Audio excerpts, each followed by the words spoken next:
오늘도 말씀 묵상 가족 여러분께 주님의 평강으로 문안드립니다.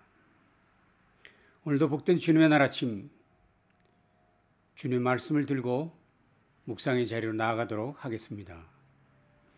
오늘 같이 묵상하실 말씀은 히브리서 2장 10절에서 18절 말씀, 히브리서 2장 10절에서 18절 말씀 제가 봉독하겠습니다. 그러므로 만물이 그를 위하고 또한 그로 말미암은 이가 많은 이들을 이끌어 영광에 들어가게 하시는 일에 그들의 구원의 창시자를 고난을 통하여 온전하게 하심이 합당하도다. 거룩하게 하시는 이와 거룩하게 함을 입은 자들이 다 한 근원에서 난 자라. 그러므로 형제라 부르시기를 부끄러워하지 아니하시고 이르시되 내가 주의 이름을 내 형제들에게 선포하고 내가 주를 교회 중에서 찬송하리라 하셨으며 또다시 내가 그를 의지하리라 하시고 또다시 볼지어다 나와 및 하나님께서 내게 주신 자녀라 하셨으니 자녀들은 혈과 육에 속하였음에 그도 또한 같은 모양으로 혈과 육을 함께 지니심은 죽음을 통하여 죽음의 세력을 잡은 자 곧 마귀를 멸하시며 또 죽기를 무서워함으로 한평생 매어 종노릇하는 모든 자들을 놓아주려 하심이니 이는 확실히 천사들을 붙들어 주려 하심이 아니요 오직 하나님의 자손을 붙들어 주려 하심이라. 그러므로 그가 범사의 형제들과 같이 되심이 마땅하도다. 이는 하나님의 일에 자비하고 신실한 대제사장이 되어 백성의 죄를 속량하려 하심이라. 그가 시험을 받아 고난을 당하셨은즉 시험 받는 자들을 능히 도우실 수 있느니라. 아멘. 지난 7월 1일부터 우리는 히브리서 묵상을 시작하게 되었습니다. 히브리서 역시 우리 모두를 능력으로 강건케 하실 복될 말씀이 될 것을 확신하고 또 기대합니다.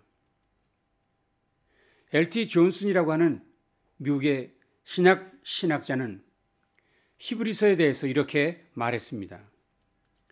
신약 성경 중에서 가장 아름답게 기록되었고 가장 많이 논의되었으며 신학적으로도 가장 심오한 성경 중에 하나라 칭했습니다. 신약 성경의 언어 중에 가장 아름다운 문체로 되어 있긴 하지만 가장 많은 논의 그리고 신학적으로 심오한 내용들이 이 히브리서의 핵심이라고 얘기하고 있습니다. 무엇보다도 히브리서는 그리스도의 영원하신 대제사장직과 단번에 이루신 예수님의 대속적 죽으심에 대해 놀라운 기록들을 갖고 있다는 점이 가장 독특한 점이라고 말할 수 있을 것입니다. 이렇게 예수님에 대해서 특별히 집중적으로 강조하는 이유는 무엇일까요? 그건 다름 아니라 이 서신을 받게 될 성도 중에 상당수의 사람들이 예수 그리스도에 대해 의심하기 시작했기 때문이었습니다. 히브리 성도들 중에 예수님에 대해서 의심을 갖는 사람들이 생겨나기 시작했기 때문이라는 것입니다. 무엇보다도 그들은 예수가 인간이라는 사실이 또한 예수가 십자가에서 죽었다는 사실에서 그들의 신앙이 흔들리기 시작했습니다. 하긴 지난 수천 년 동안 유대교에 몸담았던 그들로서 예수라는 나사렛 청년이 그들의 메시아라는 사실을 받아들이는 일은 쉽지 않았을 것입니다. 더욱이 그 메시아란 예수가 40도 되기 전에 그토록 부끄러운 십자가형에 처형되고 말았다는 사실에서 그들은 매우 당황하게 되었을 것입니다.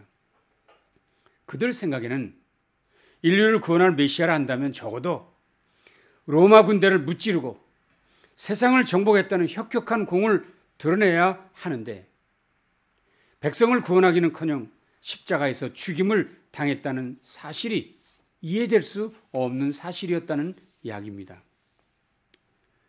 물론 처음엔 그저 예수님의 사랑 때문에 믿음의 사람이 되었지만 시간이 갈수록 뭔가 이상하다 하는 생각, 전통적으로 믿어왔던 유대교와는 너무나도 다르다는 생각들 때문에 사람들은 점점 회의감을 갖게 되었던 것 같습니다.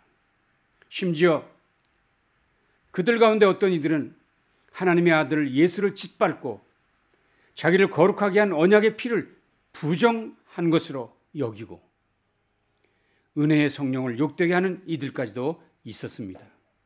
한마디로 그들이 믿고 의지했던 예수 그리스도에 대해, 그분의 구원에 대해 흔들리기 시작했다 하는 것입니다. 기독교가 탄생한 지 50년도 되지 못한 초대교회는 드디어 새로운 이단에 맞닥뜨리게 되었고 유대교로 다시 복귀하려는 마음을 품고 있는 사람들로 인해 위기에 처하게 된 것입니다.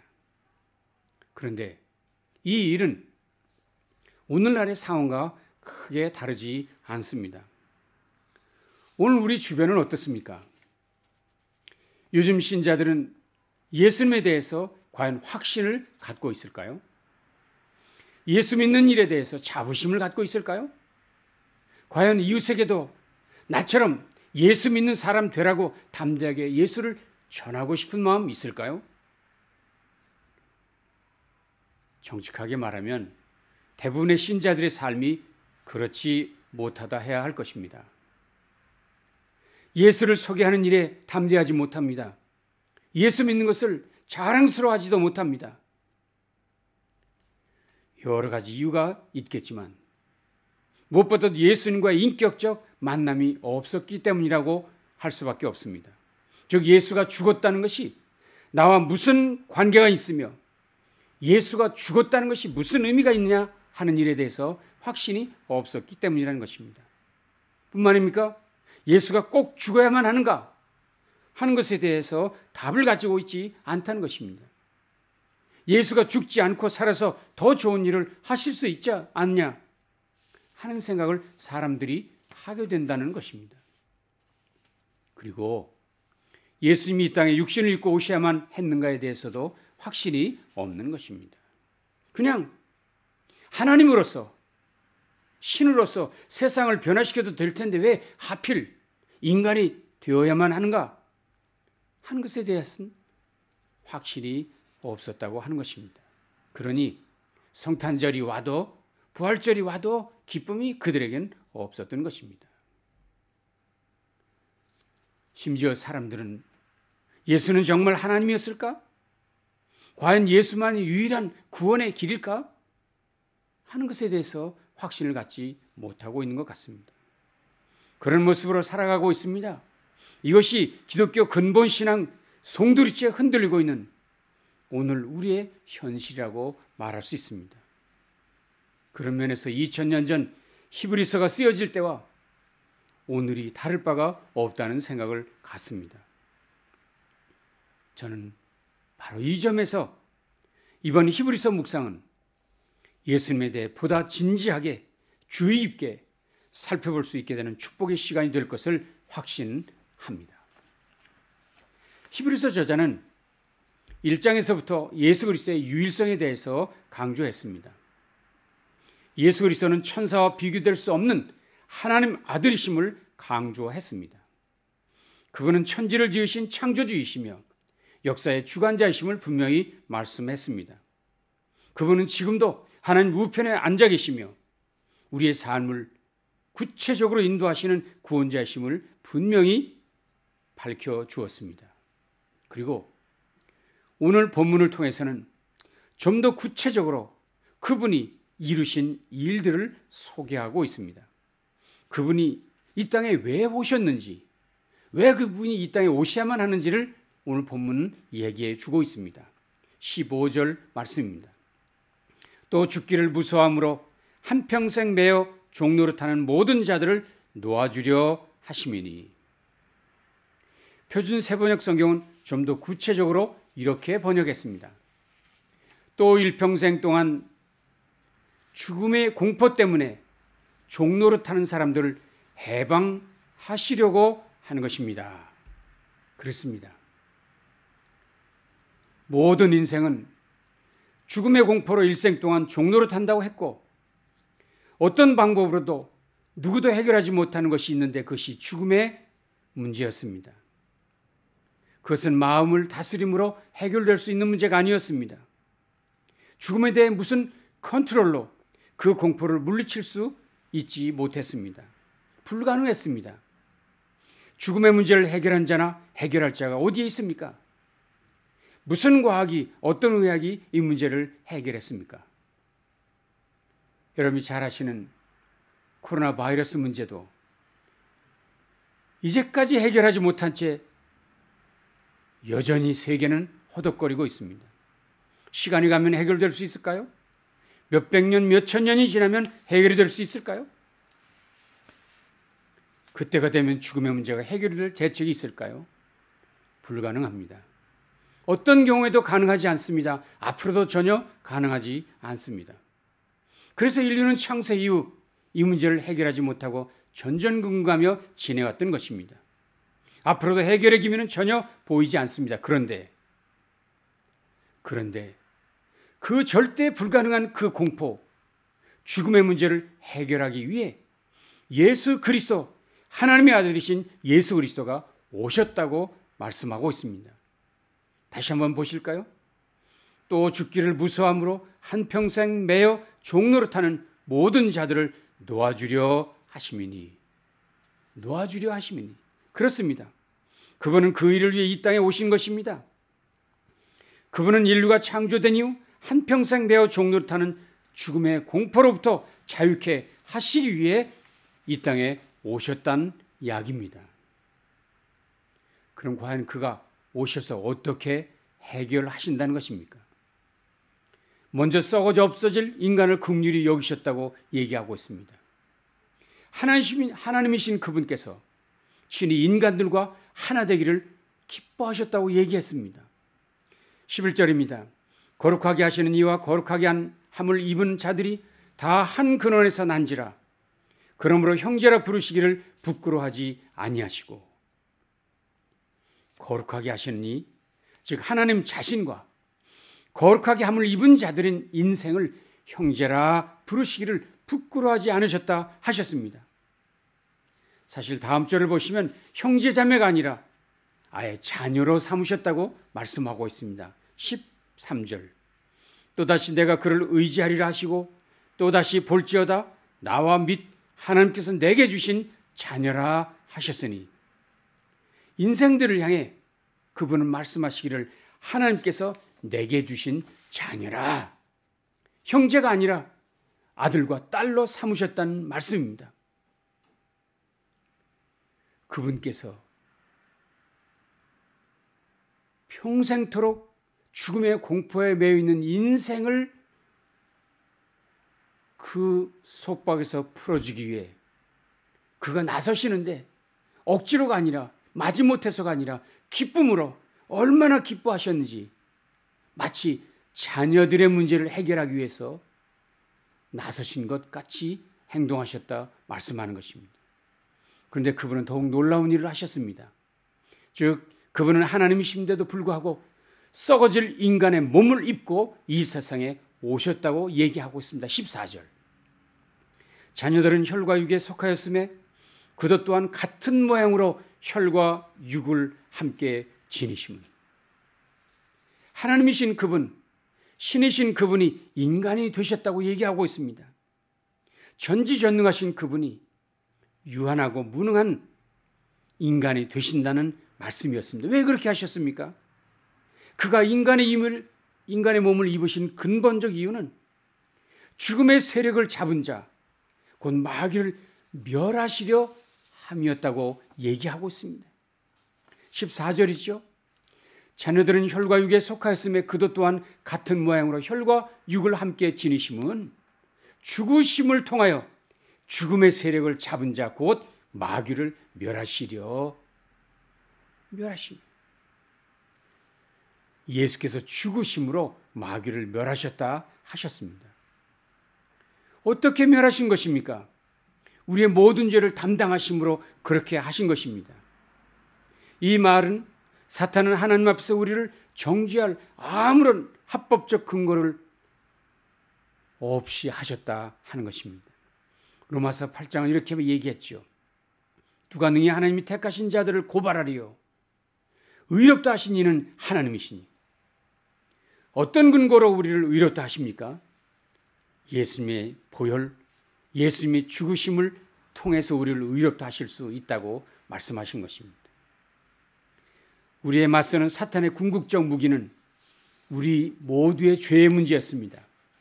그런데 예수님의 죽으심이 그 우리의 죄를 없이 하셨다면 마귀는 이제 그의 가장 강력한 무기를 빼앗긴 것입니다. 그런 의미에서 그는 무력하게 된 것입니다. 자, 여기서 우리는 매우 중요한 도리를 발견하게 됩니다. 그것은 예수님이 죽기 위해 이 땅에 오셨다는 사실입니다. 그리스도께서 인간이 되신 이유도 죽으시기 위함이었다는 사실입니다. 그래서 예수님은 인간으로 태어나셔야만 했습니다. 죽음을 겪기 위해서이기죠. 왜 그렇게 하셨습니까? 우리 인생들의 영원한 미기 해결의 공포, 죽음의 문제를 해결하기 위해 자신이 직접 인간의 몸을 입으셨다 하는 것입니다. 그분이 이 땅에 오심, 그분이 십자가에서 죽으신 이유는 오직 한 가지, 인류의 영원한 공포를 해결하시기 위함이라는 사실입니다. 그렇습니다. 그분이 육신을 입으셨다는 것은 비웃을 일이 아닙니다. 가볍게 볼 일이 아닙니다. 진정으로 기뻐해야 할 일입니다. 그의 죽으심은 실패한 것이 아닙니다. 그의 죽으심은 부끄러운 일이 아닙니다. 그의 죽으심은 우리를 위한 성공적인 일이었고, 그의 죽으심은 죽음의 공포 가운데 평생을 살아가는 우리의 문제를 해결해 주시기 위한 하나님의 완벽한 해결책이었습니다. 그래서 우리는 그의 죽으심을 자랑할 수 있습니다. 이제 우리는 그의 십자가를 자랑할 수 있습니다. 그분이 육신을 입으시고 이 땅에 오셨기에 우리의 문제가 해결될 수 있었습니다. 그분이 피 흘려 죽으심으로 인생의 두려움을 없이 하셨습니다. 이 얼마나 놀랍고 자랑스러운 일입니까? 그의 오심은 온 인류의 축복입니다. 그의 죽으심은 온 인류의 자랑스러운 일입니다. 이 일은 오직 예수 그리스도만이 이루신 일입니다. 우리에게 잘 알려진 성경학자 F.F. 브루스가 이런 말을 했습니다. 세계 위대한 종교 창시자들의 명예를 훼손해서는 안 되지만 그들 중에 세상의 구주라는 이름을 가질 수 있는 사람은 아무도 없다는 것은 명백한 사실이다.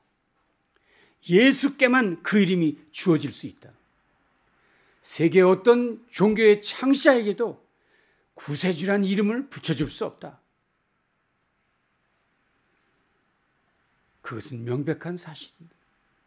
예수께만 그 이름이 주어질 수 있다고 그는 말했습니다. 아니, 성경은 분명히 말했습니다. 다른 이로서는 구원을 얻을 수 없나니 천하 인간의 구원을 얻을 만한 다른 이름을 우리에게 주신 일이 없음이니라. 아멘. 할렐루야. 예수님 때문에 감사하십시다. 예수님의 십자가 자랑하십시다. 십자가의 죽으심을 기뻐하십시다.